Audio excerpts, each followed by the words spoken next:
you for joining us. My name is Erica Melnichuk, and I'm with the Penguin Random House Library Marketing Team. It's my pleasure to take this moment with you all to thank the many Maine libraries who partnered with us to promote tonight's event throughout their communities in support of our home state authors, Susan Conley and Richard Russo. And I say that as a Mainer myself, so please indulge me as I give a special shout out to my hometown libraries in Lewiston and Auburn, who I know are watching with us tonight. We at Penguin Random House deeply appreciate their support of our books and authors, as well as all of their tireless support of readers everywhere. Throughout these trying times, libraries have remained a steadfast source of materials and resources, comfort and community for us all. So again, a huge round of virtual applause for the hard work and dedication of libraries in Maine for tonight's event and libraries across the country as they continue to place the most wonderful books into the hands of readers. And now to turn things over to our fantastic speakers this evening, please welcome to the digital stage, Susan Conley and Richard Russo. I'm so pleased to introduce Susan, the author of 4 previous books, including Elsie Come Home, and the recently released novel that we'll hear much more about tonight, Landslide. Her writing has appeared in the New York Times Magazine, the Paris Review, Virginia Quarterly Review, Harvard Review, New England Review, and Plowshares. She has received multiple fellowships from the MacDowell Colony, as well as from the Breadloaf Writers Conference, the Maine Arts Commission, and the Massachusetts Arts Council. She has won the Maine Literary Award and the Maine Award for Publishing Excellence. She is a founder of The Telling Room, a youth creative writing center in Portland, Maine, where she lives and teaches on the faculty of the Stone Coast Writing Program. Susan will be discussing her new novel, Landslide, tonight with New York Times bestselling author Richard Russo, who is the author of 8 previous novels, 2 collections of stories, a collection of essays, and the memoir Elsewhere. In 2002, he received the Pulitzer Prize for Empire Falls, which, like Nobody's Fool, was adapted to film in a multiple award-winning HBO miniseries. And in 2016, he was given the Indie Champion Award by the American Booksellers Association. He also lives in Portland, Maine, where his daughter Emily runs Print, a terrific indie bookstore that I know many of us all love and frequent when we're in Portland. I know we're all excited now to hear from Susan and Richard, so I'm going to turn the virtual mic over to them. Hi, Susan. Hi, Richard. Hello, hello. Susan, great to see you. Hi, Rick. We're just yelling across town. We're yelling across Portland, aren't we? Yeah. It's strange to do one of these Zoom events with somebody who's really not that far away. We can't exactly shout from our balconies, but we are pretty close, and yet, we do. Given the givens, as we say, we just don't get to see each other that much anymore. So even this is a kick. It's great to see you. It's great to see you.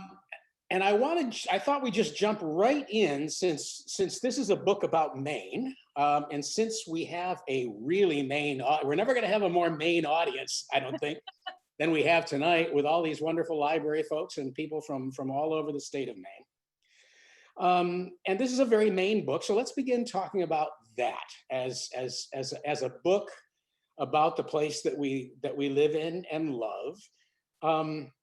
Let's begin talking about writing about place in general, but more than that, in particular, writing about Maine. What are its joys, its challenges, its pitfalls? What did you love about writing this book set in this place? What was a challenge?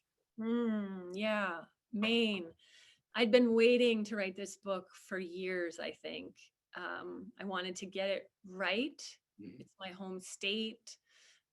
My family's been here for now 4 generations. Wow. And so the stakes felt kind of high. And I needed to be 52 years old, I think, before I had enough of a vantage point to say some of the things I wanted to say about that Maine I grew up in. It was delightful to render the places that I knew. So much of this book, Rick, is based on, old haunts of mine, old, places that I grew up near. But then, with fiction, right, we like turn it, right? We turn up the heat. And I was really looking so closely at a fishing village in Mid-Coast Maine. You know, it has a fictional name, very on purpose. And God, I wanted to get that right, you Yeah. know, needed to get that right.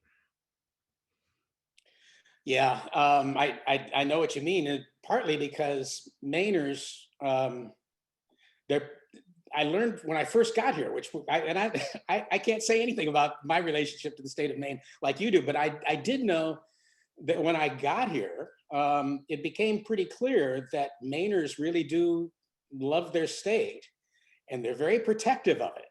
And I do. I mean, I might have had less at stake writing Empire Falls than you did because nobody really expected much of me. I was I was an outsider. Of course, I was going to get it wrong. so I didn't feel like I had this enormously heavy lift that that you had. And but yours feels like a. We'll let other people speak to this issue too later, but yours feels like more of a love song. Oh, I love that. Yeah. Yeah. I mean, you can start with the homage to Stevie Nicks and Landslide. Yeah, That's a love song, in my mind. Like, that's a theme song of Maine, yeah, that song. You know, yeah, we have this joke that the Mainers that I grew up with, we have a joke: you can't go a day without hearing a Fleetwood Mac song on the right. classic radio here in Maine. And it's true. Like, you really can't. So when I landed on Landslide and I opened the book with the mom, Jillian, singing that song, it did become kind of a love letter, Rick. Like, Mhm. the whole book became a, you know, it's a celebration, really. Yeah. Yeah. Well, and yours and Landslide. I'm glad you brought up Fleetwood Mac. That just cheers me no end. But although Landslide really is a kind of love song to Maine, it may be a love song in a minor key, a little bit, because you're not writing. I mean, Maine is a place that people who don't live here love to go. There are a lot of people who come to Maine. They only see it in the summer, and they only see the coast. And there's a whole kind of book that can be written about places that people visit but don't live. My wife and I go to Martha's Vineyard during the month of September, and there's a whole. You walk into a bookstore there, and the bookshelves are just lined with books writing about a Martha's Vineyard that's very different from the Martha's Vineyard of people who live there. And so you're writing, and people go in there and they scarf up those books, you know, but the book that you've written, is also, as much as you love it, it does deal with some of what, casual visitors to Maine don't necessarily see.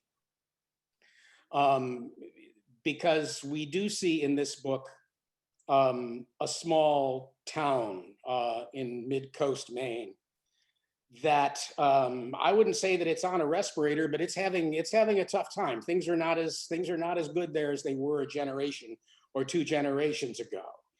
But perhaps more important than that, this is not just another novel that delves into, kind of mill towns and stuff like that I've written so much about. It seems to me that Landslide is not just about, the death of, a town or a region. It has to do with a vanishing way of life. It's a real elegy here for it's almost like you were determined to take these series of snapshots while they were still available. I want to talk a little bit about fishing in particular, and the life of this small town that's become so much more difficult. Yeah. God, that's a powerful word, elegy. I do. I like it. I like this, like, love song / Yeah, elegy, right? I mean, you made me think of the words to Landslide. I've been afraid of changing, but I built my life around you. I mean, that song is so iconic, for people like me who grew up in the 70s in Maine. So fishing, yeah, I wanted to put a spotlight on fishing in Maine. I grew up all around fishing. I have beloved sort of not family, but friends who were sort of like uncles that were deeply in fishing. Some who still are. And suddenly, one by one, the trawlers just started disappearing. And I just felt like nobody was asking that really obvious question, where the heck did they go? And the writer in me kept walking around the old fishing village that I grew up near. And it was like tourists, tourists, tourists, tourists, like everyone had sold. Yeah. And that's a really big deal in the state when the fishermen sell. But as one whom I interviewed said, we don't blame anybody because you got to have a retirement. You got to live. But I thought, well, let's see if I can weave a story that's set in a fishing village in part, and also captures, this idea of youth, like these boys, right? These teenage boys who have like huge appetite for life. And how will they connect? How will they intersect in this novel?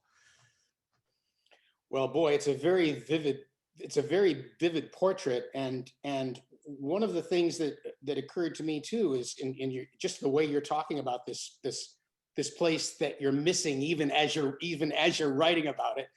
One of the things that occurred to me is something that we're talking about nationally a lot, and have been for really at least a decade, is that every time an industry like fishing or the coal industry or whatever, anytime a way of life is interrupted, one of the questions that always comes up is, what do we owe to those people who are left behind? And I think that really comes out in this book too. I think particularly in the character of Kit, but not just Kit. But people who through no fault of their own just don't have the kind of life that their parents had, that their grandparents had.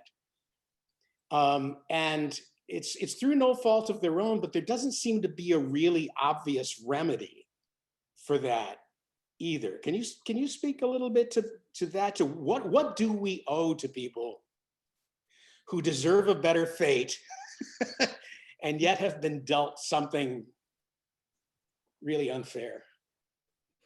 Well, you're reminding me that one of the sort of kernels for this book was a newspaper article I read several years ago about a community college computer program, or where series of classes for fishermen.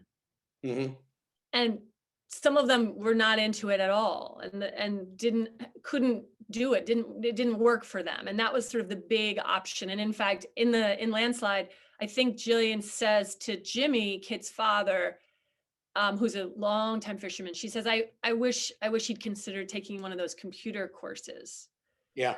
And Jimmy's like, oh, I'm never doing that. I'm never working in an office, he says.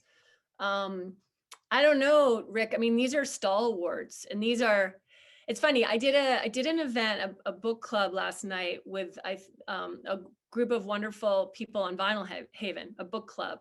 And they all said they knew like 8 or 10 Jimmys, on the island, like that man who's not going to give up, who has an, incredible heart, super stubborn, going to fish till he dies. But Kit's one generation younger. So what's going to happen to Kit? And he says flat out in the book, like, I don't know what I'll do if I can't fish. And he also says, I never thought fishing would end in my lifetime. Right. And that was a really important line for me. I needed to get that line out. Yeah. And to take it one generation farther than that, Jimmy not only has things to say to his son, to encourage his son to do this very difficult and perhaps one day unsustainable thing. He not only has advice to his son, but with Sam, I remember one of my favorite lines in the book, it says about Sam, because Sam has a fair number of problems in this book that he's dealing with. But Jimmy's solution to all of this, he just says, that boy needs to get out on the water. Yeah. God, it's true. Yeah. So that sort of thing gets, and my heart goes out to these people in particular, I think, Susan, because it's not just that they want the past to return, and it's not just that they want their old jobs back and the money that they used to make from their old jobs. What they're remembering too is how good they were at it. Yeah. You know, Yeah. will Yeah. they ever, when he doesn't want to go back and take that computer course, part of what's going on in the back of Jimmy's mind, wouldn't you agree, is that he'll never be that good at that. There we Right? go. Yeah. Like there's a halo of imminent failure there. Yeah. Yeah. I mean, so the flip side of this for fishing, given all this research I did, Mhm. is there's hope. There's hope in the Gulf of Maine. As someone said to me, that there has been bounty in the Gulf of Maine for centuries, and we have now put enough, regulation in place that the stocks are coming back.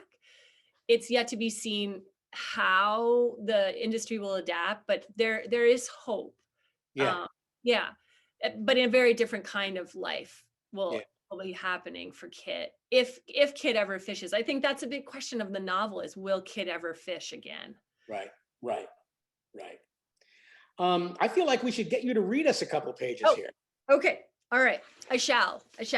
I'll just go to the beginning because that just feels like a good place to start. You'll get a little taste of these characters. So it's two teenage boys and their mom in a Subaru driving home to their dock where they're going to get in their skiff, go on this tiny little channel to this tiny island where they live. It's late afternoon at the end of a long October when the Fleetwood Mac song comes on. We're halfway down the peninsula, and I tell the wolves I was raised on Stevie Nicks, so could they please let me listen to the whole thing, because Sam, the younger one, has a bad habit of changing the station. Mom, he says in his deadpan and stares out the cracked windshield, I already knew that about you growing up on Stevie Nicks. He's 16 and gangly with poking collarbones like little car door handles. He wants to be a professional basketball player, but will settle for rock musician. His face has grown long and gaunt, so he doesn't look like himself, but the person he's in the process of becoming. I tell myself it's a beautiful face. It's important to tell myself that many things about teenage boys are beautiful, so I don't panic. The song's about a woman who climbs a mountain at the end of a love affair and sees her reflection in the snow-covered hills and becomes less afraid. It's in a challenging register for me, so I'm almost crowing while I sing. But for many months, I've wanted to be less afraid, and I feel for a moment like Stevie Nicks is a close friend, like she knows me. Every time I turn on the radio, Sam says in his most sarcastic voice, it's Stevie the Good Witch of the West Nicks. The thing is, Mom, I don't want to grow up in Maine on Fleetwood Mac like you did. His hair is the color of straw and hangs below his ears, and I can't tell if the hair is a joke or a bad fashion statement that involves rarely washing it. But I grin at him and move my head to the beat because at least he's speaking. Sometimes my son's silence in the car is flammable. Charlie's in the back seat. He's our moral police, 17 going on something like 33.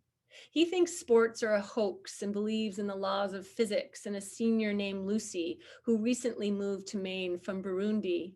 He's taller and sturdier than Sam and has my husband's dark wavy hair that doesn't move even in high winds.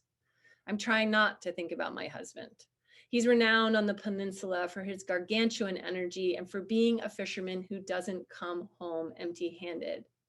I'm not allowed to talk to the boys about how much I miss him. I'm not allowed to talk to the boys about my dread or my worry or any of my emotions, really. This isn't because the boys aren't emotional. It's just that no outward expression of emotion is sanctioned in this phase of wolf development. I've still somehow convinced myself that I'm needed more here with them than with my husband, even though the boys answer most of my questions in monosyllables. And since I got back from the hospital 2 days ago, I have not been able to take my eyes off them. The tourists have all left, so there are no cars on the road, just a fading sun that knives through the pine trees and puts its little spell on me. I keep asking myself who I want to be for Kit and Sam and Charlie. It's a coping strategy I read about in the hospital last week. Who do you want to be for the people who need you?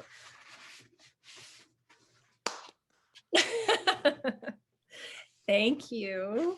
Well, this is a wonderful segue to one of the things I've been so anxious to talk with you about.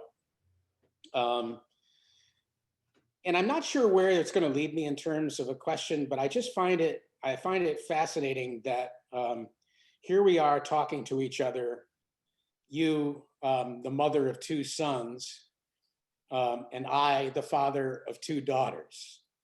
And we've written books now. We've both written books, Empire Falls for me, and now Landslide for you, where we get into, I think, some pretty interesting and also pretty personal territory here.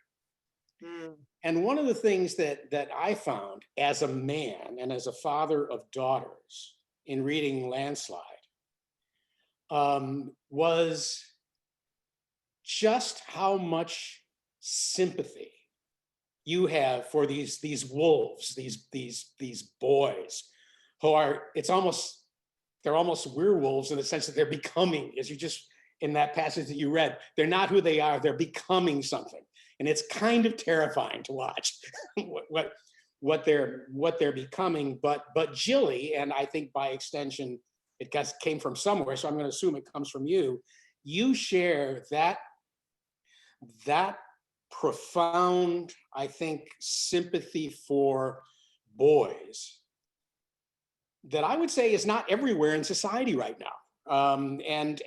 So I'm anxious for you to talk a little bit about that, where that sympathy for boys comes from. And one of the lines I'll never forget is this boy in a jail, I think, or in prison, who when Jilly goes to visit, every time she sees him, he has the same message for her. He just says, "Save me."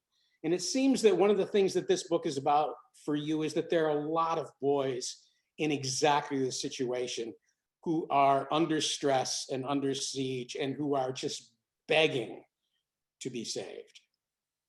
Oh, yeah. Yeah. I love that you've taken us here.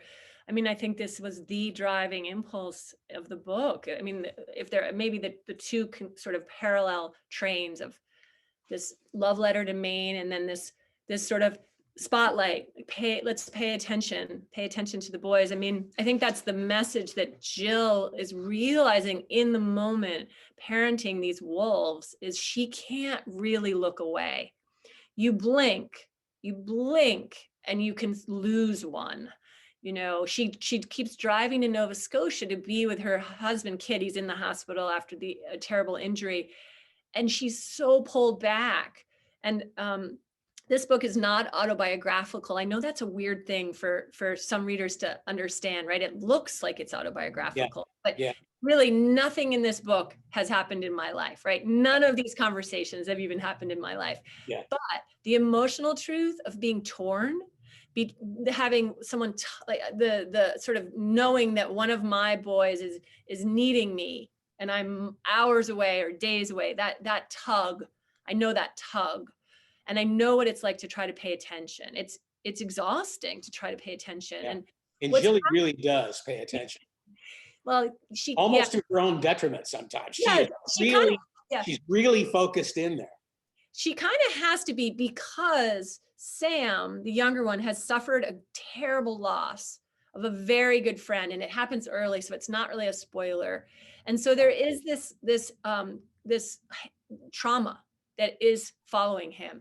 And when a teenager, boy or girl, is in trauma or has had trauma, I've learned you pay really close attention, right? And you humor and you try any way you can to connect.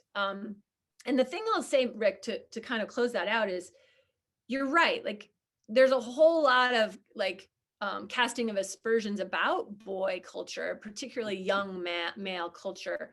But the flip side of that is that I think it's often a cop out. I mean, I'm an incredible feminist, but we undersell particularly teenage boys when we blame them for masculine toxicity, for men in their 30s. We wonder where it came from. And what a lot of people are realizing, and what I think this book looks at, is, oh, we should try talking to the boys more. Yeah. Let's not leave them in silence. Let's actually talk about things like sex and drugs, you know? Yeah. Yeah.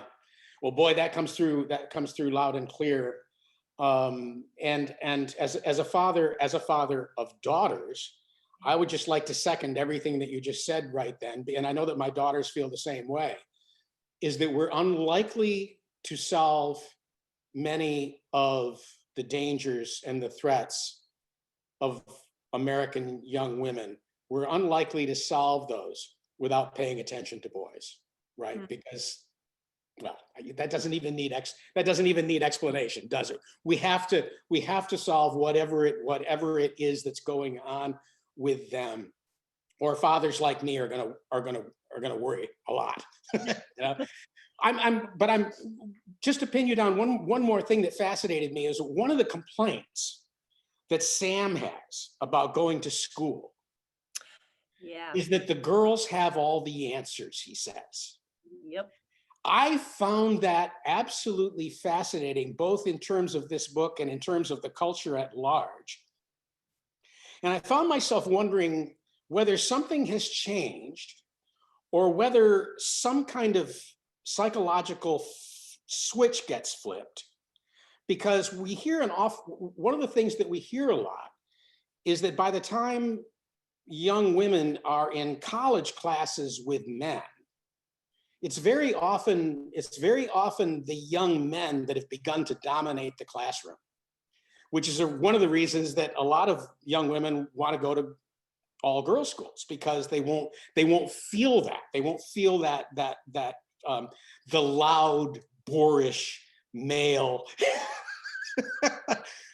dominating voice in the classroom. So I guess my question is, since Sam feels, as at the beginning of high school, that the girls have all the answers, is a flip getting switched there between those 4 years? What's happening that boys in college, what's happening to them? Well, it's actually all changing, Rick. It's Yeah. crazy. Suddenly I'm ancient at 53. I don't even know what you are. I hate to say, like, Yeah, well, amazing. Sorry. We are like, as Lara is the best friend of Jill in this book. And she's like, Jillian, get it together. Like, kids are hooking up. There's a whole world out there you don't know about, Jillian. What I think is, I really love that you pulled that line, Rick. I was so intentional about that line. You know, for a decade, I heard in my house that why talk? The girls have all the answers. And I was that girl. I yeah, was that girl. So it's been such a delight to write a book where I got to like examine the boy species, as a woman, as a girl, because I was that girl. And so then I get to have Jillian say, "Oh, don't worry about that. That will change if it's anything like my experience." But actually, Rick, I think that I think the young women today that I'm getting to know are just extraordinary, and they're holding their own in those classrooms now. And I wanted to like pull apart this myth that the boy is boorish, for example. Like, Sam and Charlie are complicated and vulnerable, and yeah. they're hiding behind these masks. And I think so many teenage wolves are doing that. And they're not boorish. They're not boorish at all. These boys. Yeah. They speak very well for their gender. Well, I sense we're coming up on. I'm going to get a note here soon saying that it's time for Q&A. But there is one more question that I wanted to ask you. Actually, there are half a dozen more, but there's one that I'm determined to get in before they tell me to shut up. Which is this. This is also a book about a marriage. And I was wondering, when I set the book down, and I won't ask you to answer this, but one of the things I thought when I set the book down is that I wonder if there's going to be a sequel to this in which we find out about the marriage, because one of the real dramatic driving forces of this book is whether this marriage is going to last or not. And I thought it was a fascinating look at two people who love each other and have loved each other for a long time, but they're definitely at a stress point in this marriage. And I thought that the power dynamic between Jilly and Kit was really interesting because, in a way, it's Kit's lack of imagination, to put it one way, that his power comes from. It's his inability to ever imagine any other kind of life than the life that he's living, right? And whereas Jilly, she has options. She not only can imagine another life, she's actually lived it and might again. but we see this, we see this interesting marriage dynamic in which Jilly, who's an independent filmmaker, has made some really fascinating choices, I thought anyway, is that she will continue to do what she does. And I get the sense that she's really good at what she does. She is going to make interesting films, and she's asking all the right questions of all the right people. But in doing so, she's also documenting not her own life so much as the only life that her husband can imagine living, right? So in a way, the fact that she has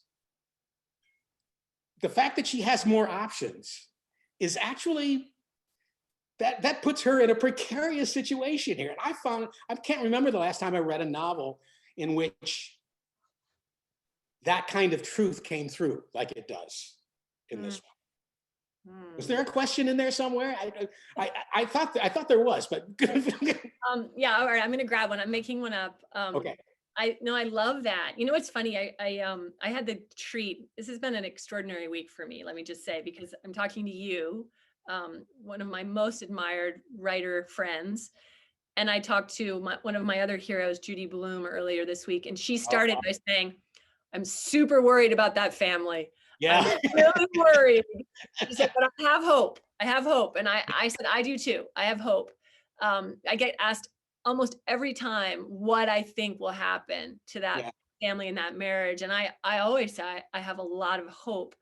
But, you know, there's a moment in the book, and this is right out of, you know, growing up in coastal Maine for me, where Jimmy comes to Jill, you know, Kit's still in the hospital. Sam is going off the rails, the younger boy. And he basically says, you need to get a handle on him. You gotta get a handle on him. And basically she says, what the hell do you think I'm trying to do? She doesn't say that exactly. And then she looks at him and she thinks to herself, oh, you've never left this village. You've never really left this village, much less left Maine. And I know a ton of people like that, right? You know, and Jill says, let that never be my husband, you know, let him never be Jimmy. So she is going to present options, you know. Things are going to change. And also Kit is kind of said, I actually shouldn't live here anymore. Change should happen. You know, he doesn't want to live in that house anymore. Yeah. Well, I'm ready for the next one. I love it. Thank you. Oh, there's Emily. I know. I am coming on screen. That was delightful. Thank you both so much. We have some audience questions. So to start off, Susan, why did you decide not to have Jillian confront Kit about the shirt that she found hanging on the door at Marcia's apartment? Okay, without giving too much away, you know, because really I don't want to. She does eventually. She does. So it's there. It's there. And I think that conversation will be ongoing for them. I don't think that conversation is in any way done. Of course, I have to write the sequel. I have to write Rick's sequel, but that's what someone asked. So that was another question too. It said, Susan, I read your book as slowly as I could so I could savor it along the way. And because I didn't want it to end, I loved it. Would you consider writing a sequel? Yeah. I think my beloved editor is on this Zoom. I'm like, Carol, I don't think I'm writing a sequel, am I? But I'm flattered. I love the idea of it. It's been such a true, deeply gratifying thing to get to write this book and share it. I can't tell you. Has the pandemic changed your writing at all? So we finished edits on this in high pandemic. We were a test case for pandemic. We went into copy edits the day the Random House building closed in New York. Everything we've done has been like a test case. And I think, yeah, it got more intense. So we're in full lockdown last summer, and I'm having to write the final edits, and everything felt more heated, more intense. And I think I benefited from that, frankly. I mean, what a better time to have to write deep psychological, like confessional stuff that happens at the end of the book. Can you tell us about the cover of Landslide and the illusion it creates? Oh, okay, so there it is. Little show and tell. Yeah, it's tricky. I mean, isn't this funny, Rick, how the landslide is, it's backwards. And then the boys flying, going forward, and then this sort of slightly menacing water, I think. Yeah. Yeah. It's arresting in almost the same way that the cover of my most recent book, Chances Are, also has water, and also it has someone above the water, but the angle is off so that you think, oh, is this a good thing? Yeah. Yeah. Oh my God, that's so true, Rick. Yeah. That's uncanny, actually. Well, same publisher, same incredible just art department doing covers. No, I was thrilled when I saw this. This is not my son. This is a photographer from France who we have now gotten in touch with because he's so excited about this cover, but that is not my son. A lot of people think it's one of my sons. I think this cover is kinetic energy. Like Trouble. Landslide is the Stevie Nicks song, and then it is all kinds of change coming to Maine and to the characters in the novel. So that metaphor of landslide gets pulled through the whole book. Yeah. Another question, how long did it take you to write this story? It reads smoothly, like it just came easily. I'm enjoying it. How? Thank you. I was very aware of pace, and Rick, I want to hear what you think about this. I'm kind of obsessed with a faster clip, and I don't know if this is my addled technology brain. I get daunted by 400-page novels now. Mm-hmm. How are you? I feel like I should apologize. How are you feeling about pacing these days, Rick? Well, I think we go about it differently. I'm every bit as concerned with pace as you are.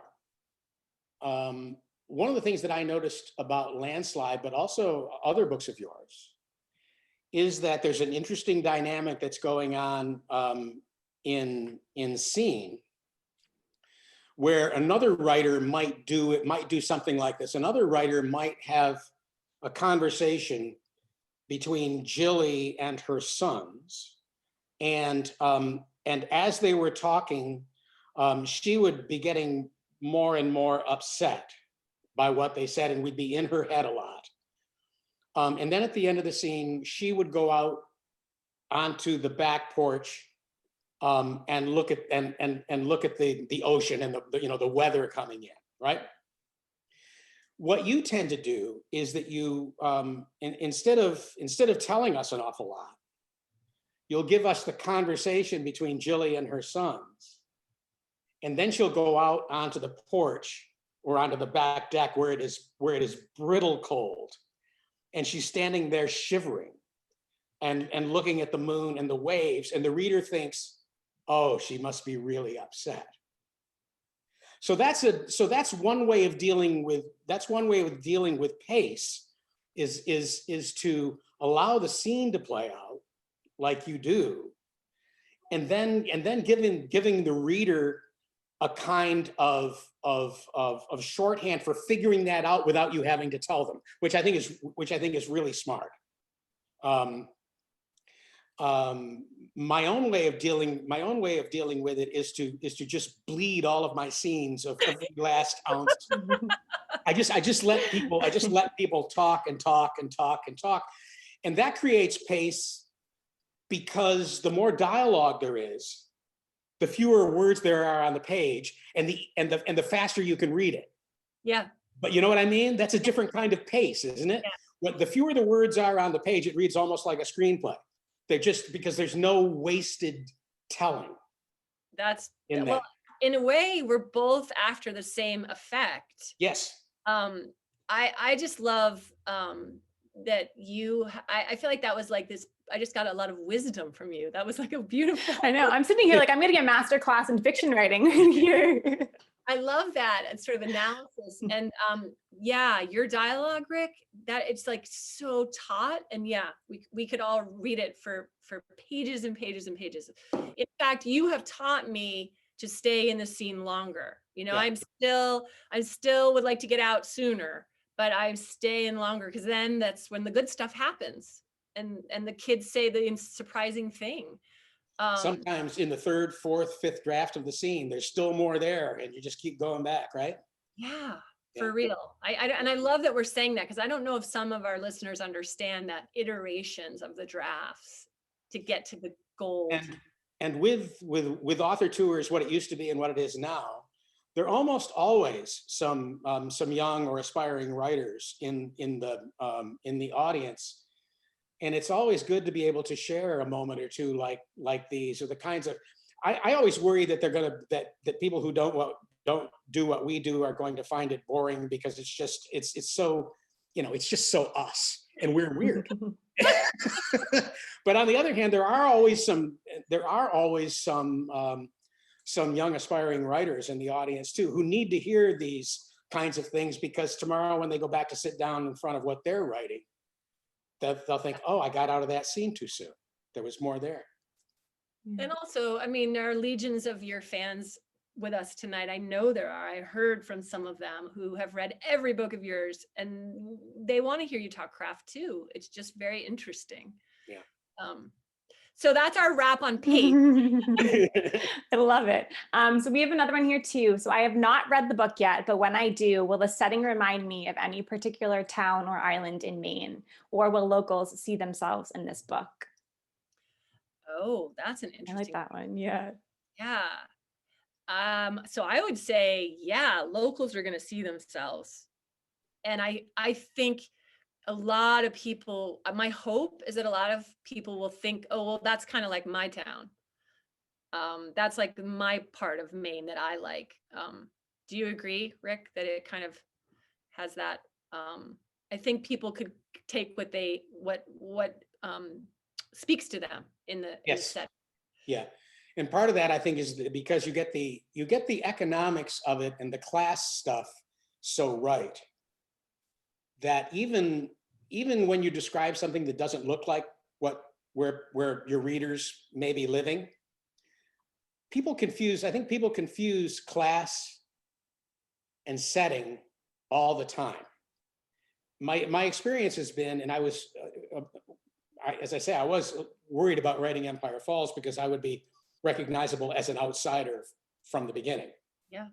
But my sense was that if you get the class stuff right, if you get what's troubling people in their own lives, and you get the economies right, and the class relationships of people, that's what reminds them of their own lives, and then they think, oh, this is just like my town. Mm-hmm. That's my own particular slant. And that was my experience. I mean, God, that was my experience reading Empire Falls. I felt, and that's not my town at all, but I was like, oh, that's my town. I know that town. Yeah.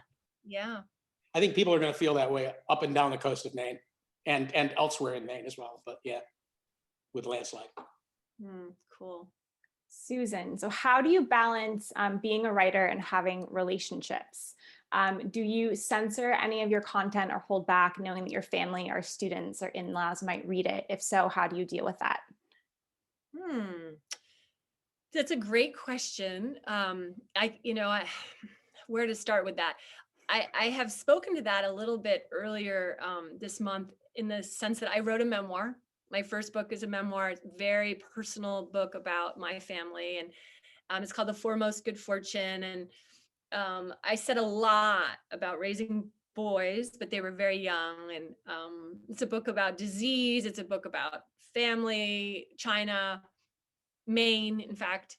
And then I felt like I was done. I was not allowed to write anything more about my boys. Like, that was done. That was no longer available to me. So what I say about Landslide is, there's nothing in this book that I feel is not something my children can read and feel like I have in any way depicted them unfairly, or because these boys are not my boys, and that's been the greatest delight. These boys are truly amalgamations of all. I've loved so many boys. There have been wolf packs in my house for 18 years, 20 years. I've loved so many boys. So I've been like, I'll take that and that and that to make Charlie, and then I'll take that and that and that to make Sam.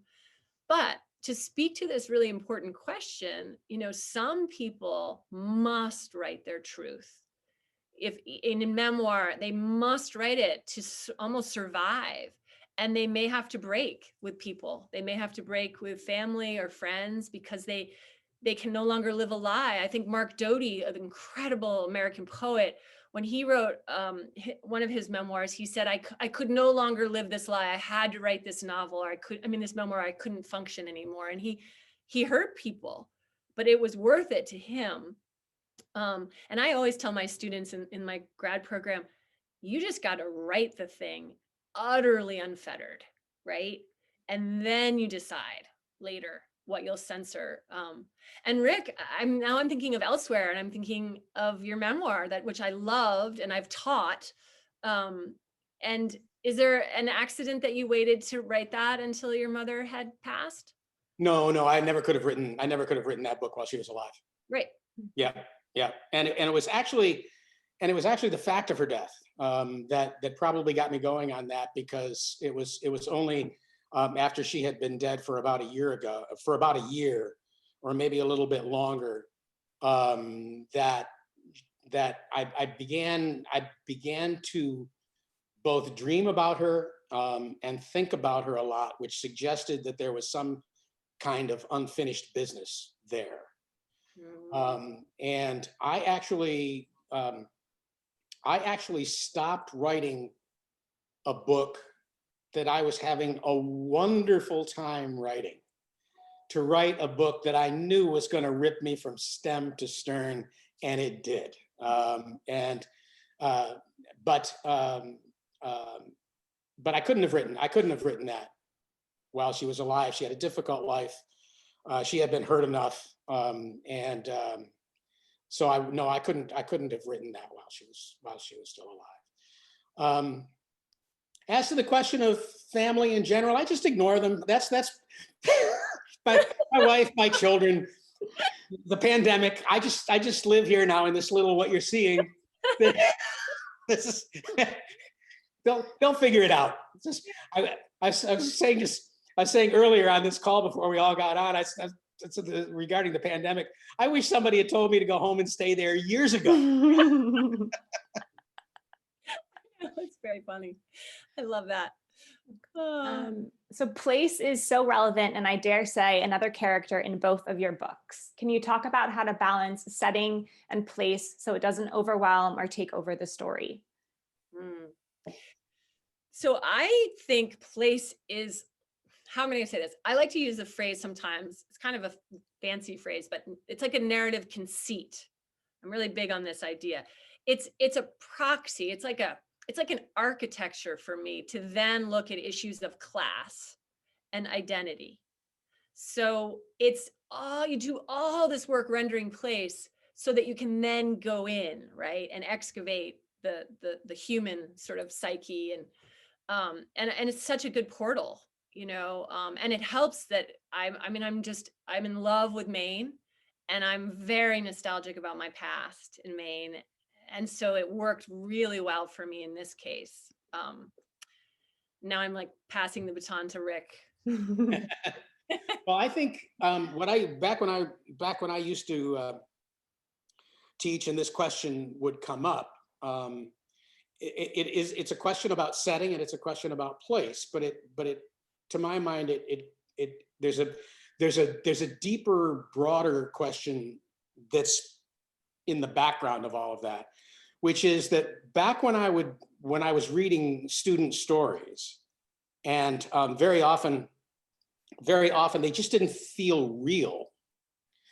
And I would point that out to students. I said, there just isn't very much concrete detail in here. I can't smell the sausage on the grill.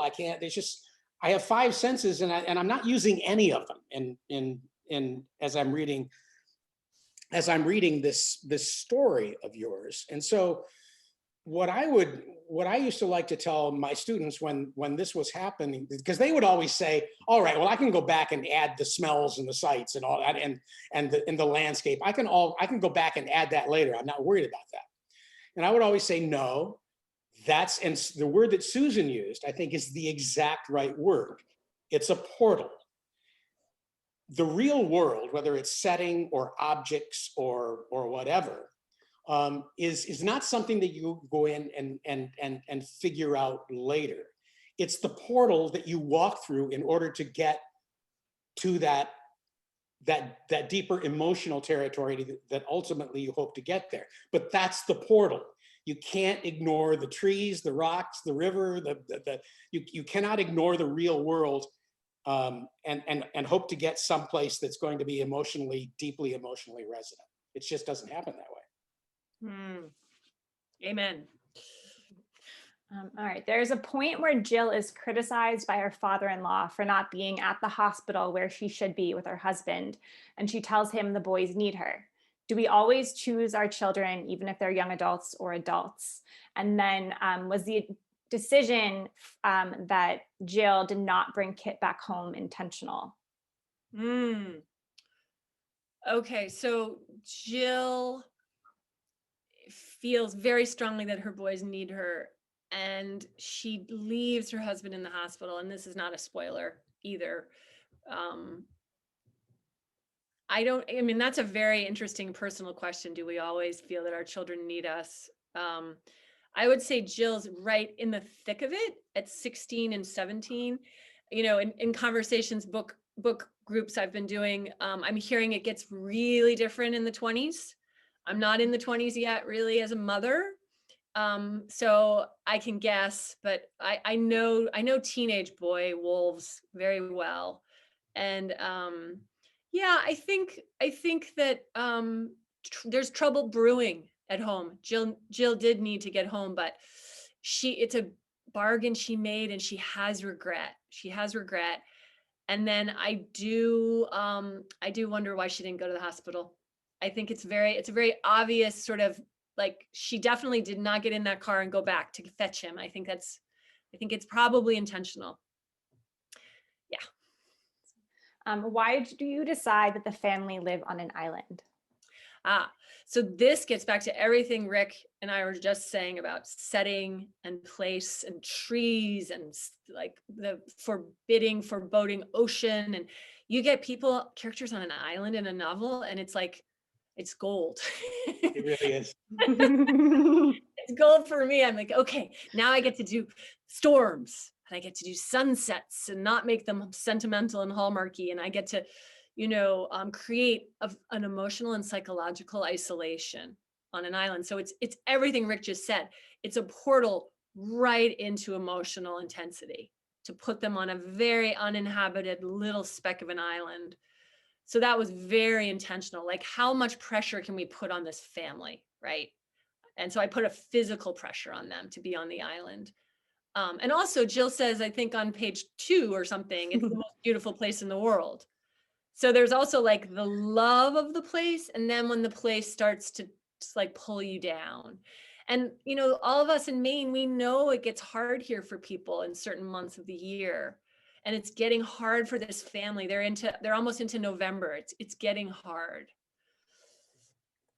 So another question about writing process. I always hear that you have to come back and come back and come back to your writing to tweak it and edit it and decide what is the good stuff. At that point, how do you know what to keep? How do you know what the good stuff is? And then how many drafts do you usually write? All right, Rick, you start on this one. Well, I would first say, let me just talk about the whole issue of drafts first, and then maybe Susan, you can take the second part of the question, or the first part. I forget which came out first, but that's a question that you do get asked a lot. How many drafts do you do? How many drafts are necessary? And it's different for a short story than it is for a novel, I think. But if you're writing a novel, draft is a word that almost doesn't apply, because if you divide a novel into thirds, you're going to work on the first third so much more than you work on the second third. So true. And you're going to work on the second third so much more than you work on the last third. And that's because the beginning, you'll on page 270, character is going to say something that you think, all right, this is where the book begins. So you're always going back to the beginning. So the beginning gets written and rewritten over and over and over again. The last third of the book, you might be able to do in 2 or 3 drafts. That beginning is probably going to take 17 drafts because there's just so much that can go wrong and will go wrong. Even in a book that turns out to be really great, that's the last magic trick that writers have, I think. And it goes back to a question from earlier in the evening. The last trick of people like Susan and I have to pull is to make it look like we knew what we were doing all along. We don't.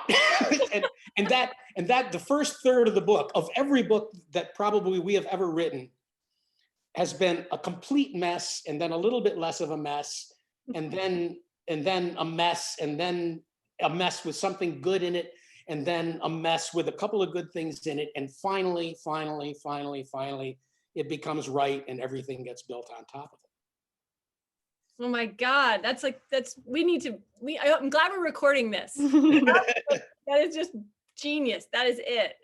And I love talking about it because that makes me feel so much less alone in that process. It's so true. And I forget what the part 2 of that was, Emily, because I was so wrapped. Basically, how do you know, like when you're editing, how do you know what the good stuff is and what to keep? Okay, so the good stuff. So yeah, Rick said, and there'll be a little good stuff and then more good stuff. God, I mean, that is like the ineffable. I call it heat. I call it gold. I call it, it. It's got an energy to it. I mean, Jhumpa Lahiri, a great writer, has a beautiful essay on sentences, and she said, I'm going to get it a little wrong, but I've taught it so many times. It's about having an electrical current hit you when you read a certain sentence that feels right.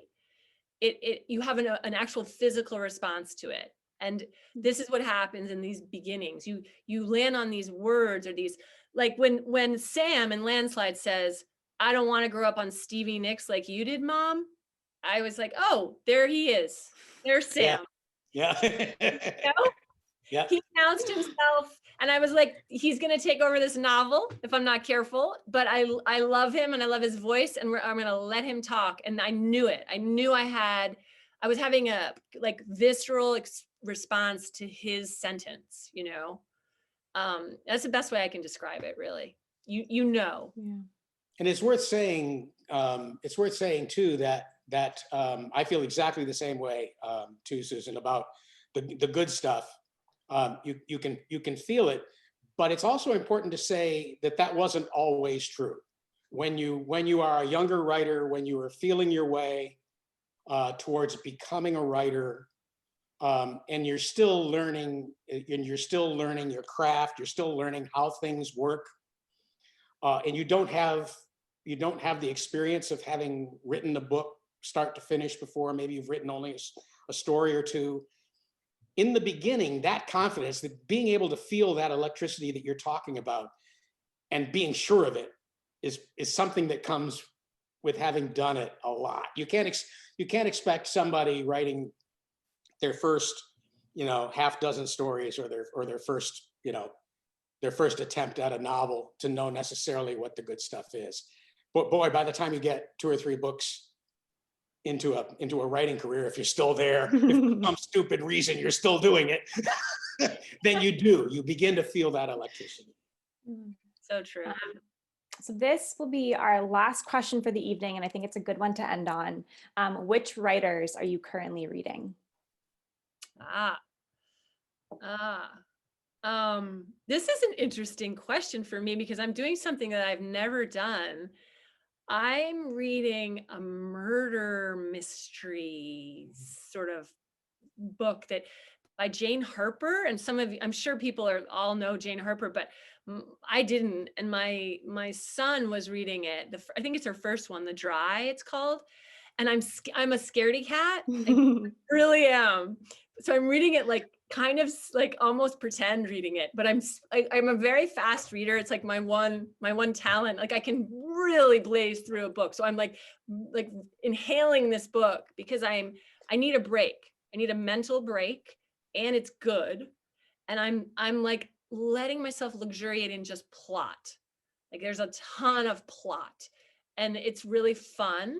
So I'm reading that, and then like a complete different tonal sort of register. I'm reading Claudia Rankine's Just Us, which is the most beautiful hybrid of poetry and prose, and in close examination of a sort of racial reckoning through dialogue in this country, and these very like casual conversations that she will like move into like in airports or out in the world. And I'm a huge Rankin fan, and I'm loving this book.